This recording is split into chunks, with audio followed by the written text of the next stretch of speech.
अरे, तुम किचन में क्या कर रही हो? बाहर निकलो। तुम्हारे हाथ का खाना कौन खाएगा? ये क्या, तुमने पूरा अचार खराब कर दिया। सारा अचार फेंकना पड़ेगा। तुम मंदिर में कैसे चली गई? अरे, वहां क्यों बैठ गई? ऐसी सारी बातें जब आप सुनते हैं तो क्या कहते हैं, क्या दकियानुसी सोच है। पीरियड्स के दिनों में जब ये सब सुनना पड़े तो मन को बहुत दुख होता है और लगता है क्या पुरानी सोच को लेकर चले आ रहे हैं। लेकिन ये बातें दकियानूसी नहीं हैं। सोच ज़रूर बदलनी पड़ेगी। सोचने का तरीका गलत है। इन सारी बातों का साइंस के साथ कुछ ना कुछ रिलेशन ज़रूर है। ये सारी बातें मेडिकली हेल्थ के अकॉर्डिंग बनाई गई थी। मेंस्ट्रुएशन, मेंसेस, पीरियड्स, माहवारी, मासिक धर्म, नाम भले ही बहुत सारे हैं लेकिन समस्या एक ही है, जिससे हर महीने एक लड़की, एक महिला गुजरती है, जो शारीरिक रूप से तो उस समय कमज़ोर होती ही है, साथ ही साथ ऐसी सोच हमें मानसिक रूप से भी कमज़ोर बनाती है। मेंस्ट्रुएशन से जुड़ी दो बातों को बदलना सबसे पहले बहुत ज़रूरी है। सबसे पहला कि ये कोई शर्मनाक बात नहीं है, इसमें शर्म करने जैसी कोई भी बात नहीं है। दूसरा, शुद्धता और अशुद्धता से इसका कोई लेना देना नहीं है। ये एक फिजियोलॉजिकल फंक्शन है बॉडी का, जिसमें हर महीने ब्लड के साथ कुछ टिश्यूज़, एंडोमेट्रियम शेड ऑफ होती है। ये जो पुरानी बातें बनी थी, जो अभी मैंने आपको पहले बताई कि अचार नहीं छूना चाहिए, ख़राब हो जाएगा, किचन में नहीं जाना चाहिए, खाना अशुद्ध हो जाएगा, मंदिर के अंदर नहीं जाना चाहिए, पाप पड़ेगा, इन बातों का इससे क्या रिलेशन है? रिलेशन है, लेकिन जिस सोच के साथ हमारी सोसाइटी में ये बातें चल रही हैं वो रिलेशन नहीं है। सबसे पहले समझने की बात है, जब हमें कहीं चोट लगती है, ब्लीडिंग होती है, तो डॉक्टर क्या सजेस्ट करते हैं? उस हिस्से को पहले ड्रेसिंग करते हैं, ध्यान रखते हैं कि किसी भी तरह का कोई इन्फेक्शन ना हो जाए।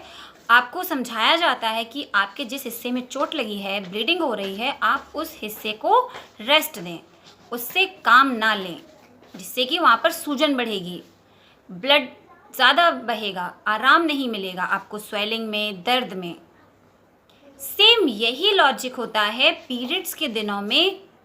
किचन में काम ना करें, भारी काम ना करें। हमारी दादी नानी की सोच गलत नहीं थी। उन्होंने भले ही किताबें नहीं पढ़ी थी, साइंस नहीं पढ़ी थी, पर वो बहुत समझदार थी।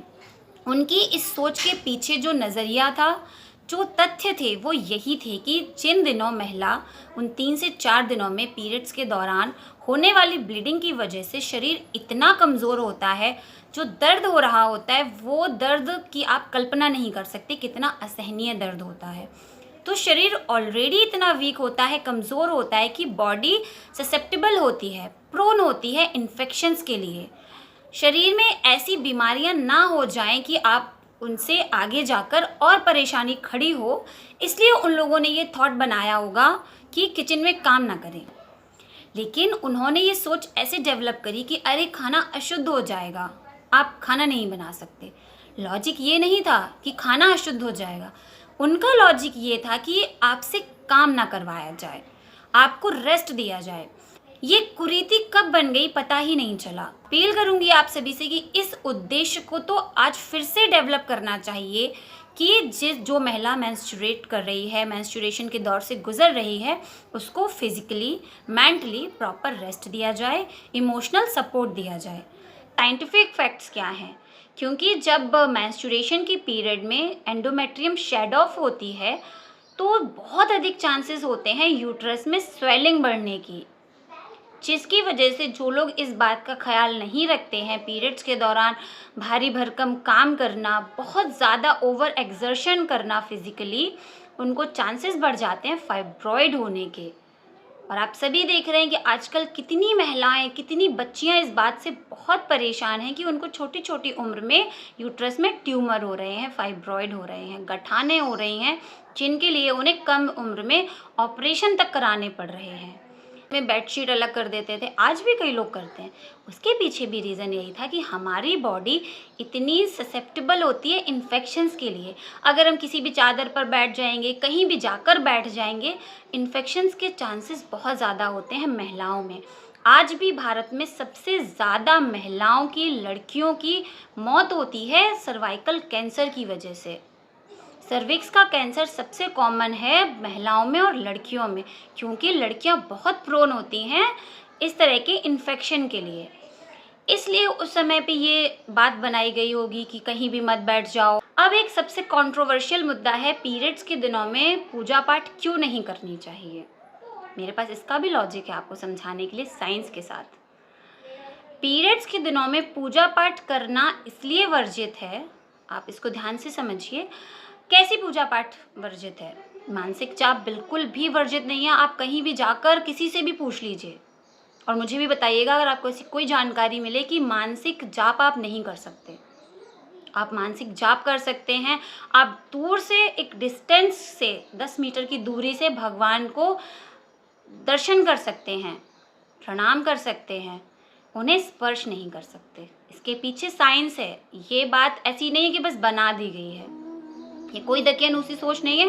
एक तीसरी बच्ची भागवत प्रांगण में बहुत ही प्रसिद्ध आचार्य हैं, उनसे एक प्रश्न करती है कि अगर हम वृंदावन दर्शन करने आए हैं, बाहर से कहीं दूर से आए हैं और आकर हमें पीरियड्स हो गए, तो अब हम क्या करें? क्या हम मंदिर के अंदर नहीं जा सकते हैं? मुझे उम्मीद थी कि शायद गुरुजी मना कर देंगे, लेकिन मुझे बहुत अच्छा लगा उन गुरुजी आचार्य जी ने उसे बताया कि आप मंदिर में जा सकते हैं, बस गर्भगृह में ना जाएं, प्रभु को स्पर्श ना करें। इसके पीछे साइंस क्या है वो समझिए।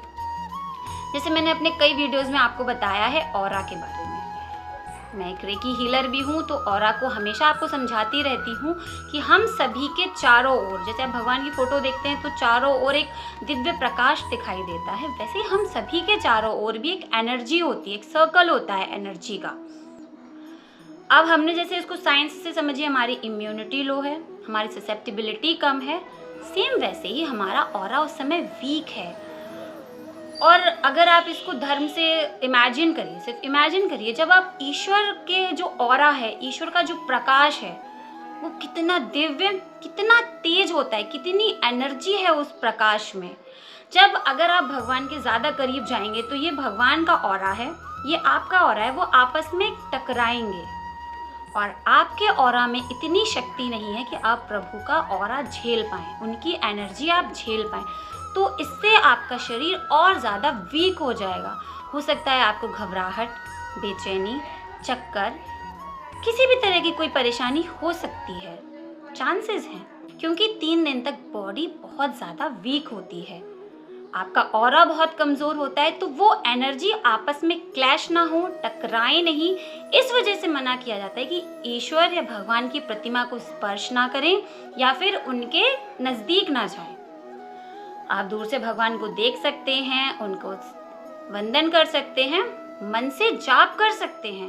आप इसको साइंस से सोचिए, विज्ञान से सोचिए, चाहे धर्म से सोचिए। जो ईश्वर हमारे अंदर वास करता है, तो हमारे अंदर से जो प्रोसेस हो रही है उसमें व्रत खंडित कैसे हो गया? व्रत तो आपने मन से रखा है। भगवान को स्पर्श नहीं करना चाहिए, इसके पीछे साइंस है जो मैंने आपको समझा दी। लेकिन आप मानसिक जाप कर सकते हैं।